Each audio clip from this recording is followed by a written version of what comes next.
القاریہ نام، پہلے لفظ القاریہ کو اس کا نام قرار دیا گیا ہے۔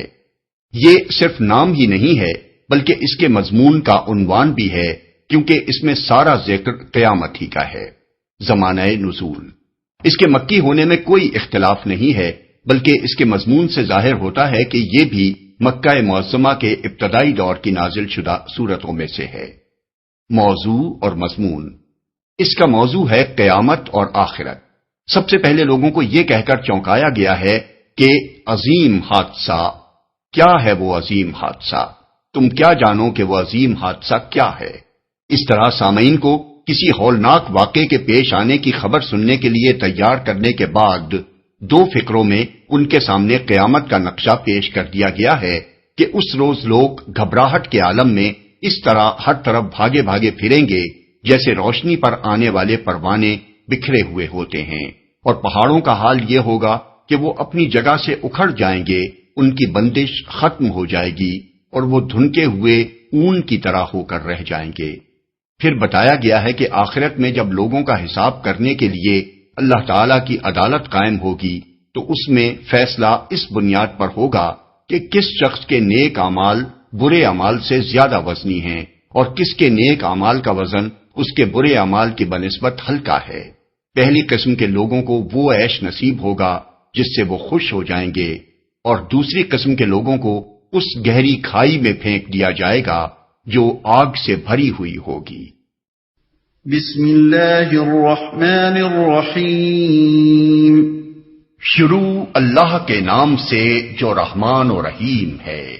القارعہ، ما القارعہ، وما ادراک ما القارعہ، عظیم حادثہ، کیا ہے وہ عظیم حادثہ، تم کیا جانو کہ وہ عظیم حادثہ کیا ہے۔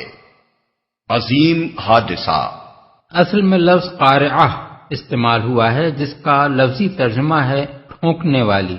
قرع کے معنی کسی چیز کو کسی چیز پر زور سے مارنے کے ہیں جس سے سخت آواز نکلے۔ اس لغوی معنی کی مناسبت سے قارعہ کا لفظ ہولناک حادثے اور بڑی بھاری آفت کے لیے بولا جاتا ہے۔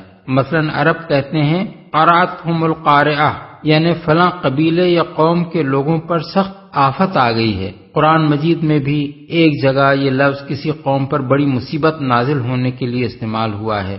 سورہ رعد میں ہے وَلَا يَزَالُ الَّذِينَ كَفَرُوا تُصِيبُهُمْ بِمَا صَنَعُوا قَارِعَةٌ، یعنی جن لوگوں نے کفر کیا ہے ان پر ان کے کرتوتوں کی وجہ سے کوئی نہ کوئی آفت نازل ہوتی رہتی ہے۔ آیت 31۔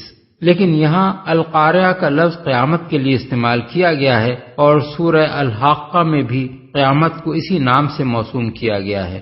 آیت 4۔ اس مقام پر یہ بات نگاہ میں رہنی چاہیے کہ یہاں قیامت کے پہلے مرحلے سے لے کر عذاب و ثواب کے آخری مرحلے تک پورے عالم آخرت کا یکجا ذکر ہو رہا ہے۔ یوم یکون الناس کالفراش المبثوث وتكون الجبال كالعهن المنفوش، وہ دن جب لوگ بکھرے ہوئے پروانوں کی طرح اور پہاڑ رنگ برنگ کے دھنکے ہوئے اون کی طرح ہوں گے۔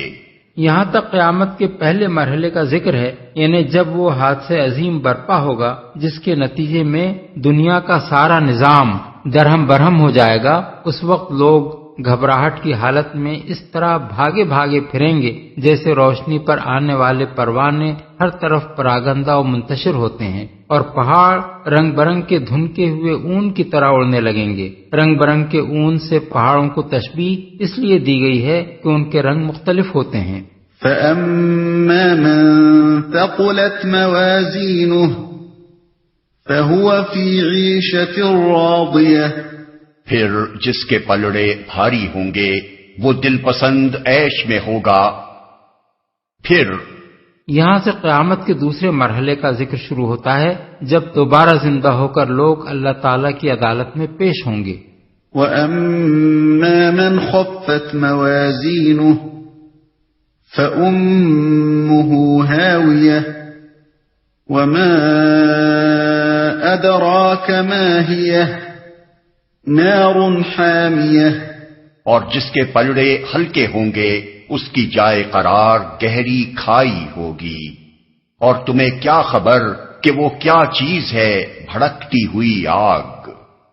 ہلکے ہوں گے، اصل میں لفظ موازین استعمال ہوا ہے، جو موزون کی جمع بھی ہو سکتا ہے اور میزان کی جمع بھی۔ اگر اس کو موزون کی جمع قرار دیا جائے تو موازین سے مراد وہ اعمال ہوں گے جن کا اللہ تعالیٰ کی نگاہ میں کوئی وزن ہو، جو اس کے ہاں کسی قدر کے مستحق ہوں۔ اور اگر اسے میزان کی جمع قرار دیا جائے تو موازین سے مراد ترازو کے پلڑے ہوں گے۔ پہلی صورت میں موازین کے بھاری اور ہلکے ہونے کا مطلب نیک اعمال کا برے اعمال کے مقابلے میں بھاری یا ہلکا ہونا ہے، کیونکہ اللہ تعالیٰ کی نگاہ میں صرف نیکیاں ہی وزنی اور قابل قدر ہیں۔ دوسری صورت میں موازین کے بھاری ہونے کا مطلب اللہ جل شانہ کی میزان عدل میں نیکیوں کے پلڑے کا برائیوں کے پلڑے کی بنسبت زیادہ بھاری ہونا ہے، اور ان کے ہلکا ہونے کا مطلب یہ ہے کہ بھلائیوں کا پلڑا برائیوں کے پلڑے کی بنسبت ہلکا ہو۔ اس کے علاوہ عربی زبان کے محاورے میں میزان کا لفظ وزن کے معنی میں بھی استعمال ہوتا ہے، اور اس معنی کے لحاظ سے وزن کے بھاری اور ہلکا ہونے سے مراد بھلائیوں کا وزن بھاری یا ہلکا ہونا ہے۔ بہرحال موازین کو خواہ موزون کے معنی میں لیا جائے یا میزان کے معنی میں یا وزن کے معنی میں، مدعا ایک ہی رہتا ہے، اور وہ یہ ہے کہ اللہ تعالیٰ کی عدالت میں فیصلہ اس بنیاد پر ہوگا کہ آدمی اعمال کی جو پونجی لے کر آیا ہے وہ وزنی ہے یا بے وزن، یا اس کی بھلائیوں کا وزن اس کی برائیوں کے وزن سے زیادہ ہے یا کم۔ یہ مضمون قرآن مجید میں متعدد مقامات پر آیا ہے، جن کو نگاہ میں رکھا جائے تو اس کا مطلب پوری طرح واضح ہو جاتا ہے۔ سورہ اعراف میں ہے، اور وزن اس روز حق ہوگا، پھر جن کے پلڑے بھاری ہوں گے وہی فلاح پائیں گے، اور جن کے پلڑے ہلکے ہوں گے وہی اپنے آپ کو خسارے میں مبتلا کرنے والے ہوں گے۔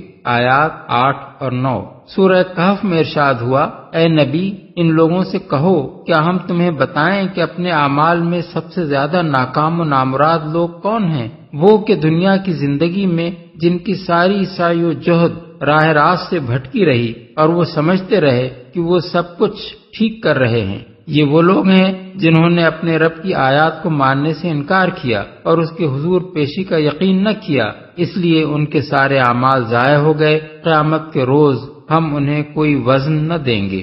آیات 104 اور 105۔ سورہ انبیاء میں فرمایا، قیامت کے روز ہم ٹھیک ٹھیک تولنے والے ترازو رکھ دیں گے، پھر کسی شخص پر ذرہ برابر ظلم نہ ہوگا، جس کا رائی کے دانے برابر بھی کچھ کیا دھرا ہوگا وہ ہم لے آئیں گے، اور حساب لگانے کے لیے ہم کافی ہیں۔ آیت 47۔ ان آیات سے معلوم ہوا کہ کفر اور حق سے انکار بجائے خود اتنی بڑی برائی ہے کہ وہ برائیوں کے پلڑے کو لازماً جھکا دے گی، اور کافر کی کوئی نیکی ایسی نہ ہوگی کہ بھلائیوں کے پلڑے میں اس کا کوئی وزن ہو جس سے اس کی نیکی کا پلڑا جھک سکے۔ البتہ مومن کے پلڑے میں ایمان کا وزن بھی ہوگا اور اس کے ساتھ ان نیکیوں کا وزن بھی جو اس نے دنیا میں کی۔ دوسری طرف اس کی جو بدی بھی ہوگی وہ بدی کے پلڑے میں رکھ دی جائے گی، پھر دیکھا جائے گا کہ آیا نیکی کا پلڑا جھکا ہوا ہے یا بدی کا۔ گہری کھائی ہوگی۔ اصل الفاظ ہیں امہ ہاویہ، یعنی اس کی ماں ہاویہ ہوگی۔ ہاویہ ہوا سے ہے، جس کے معنی اونچی جگہ سے نیچی جگہ گرنے کے ہیں، اور ہاویہ اس گہرے گڑھے کے لیے بولا جاتا ہے جس میں کوئی چیز گرے۔ جہنم کو ہاویہ کے نام سے اس لیے موسوم کیا گیا ہے کہ وہ بہت عمیق ہوگی اور اہل جہنم اس میں اوپر سے پھینکے جائیں گے۔ رہا یہ ارشاد کہ اس کی ماں جہنم ہوگی، اس کا مطلب یہ ہے کہ جس طرح ماں کی گود بچے کا ٹھکانہ ہوتی ہے، اسی طرح آخرت میں اہل جہنم کے لیے جہنم کے سوا کوئی ٹھکانہ نہ ہوگا۔ بھڑکتی ہوئی آگ، یعنی وہ محض ایک گہری کھائی ہی نہ ہوگی بلکہ بھڑکتی ہوئی آگ سے بھری ہوئی ہوگی۔